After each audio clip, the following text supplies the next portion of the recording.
मावशी कोणतं मंदिर आहे? मनशेश्वर आहे, नवसाला पावतो. तुम्ही कोकणातल्या राखणदाराबद्दल ऐकलं असेल, परंतु कोकणातलं हे राखणदाराचं एक वेगळं मंदिर आज तुम्हाला दाखवतो. वेंगुर्ला बंदरावरून मी रेडी गणपतीकडे चाललो होतो, पण बरोबर रस्त्याच्या बाजूला मला शेकडो झेंडे लावलं एक देवस्थान दिसलं.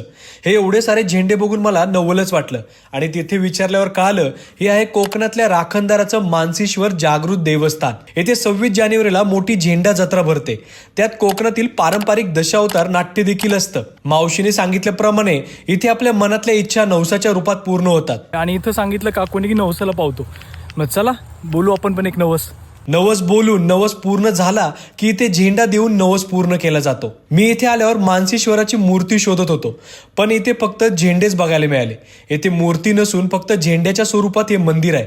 आणि असं म्हणतात या मंदिराच्या मागे पाण्यातल्या या ठिकाणी राखणदार आरामाला येतात. आहे ना हे वेगळं मंदिर. मी इथे दर्शन घेतलं. इथल्या बाबांनी माझ्यासाठी मानसीश्वराकडे प्रार्थना केली. तुम्ही वेंगुर्ल्यात येणार असाल तर या मंदिराला नक्की भेट द्या आणि अशाच नवनवीन व्हिडिओसाठी मला फॉलो करा.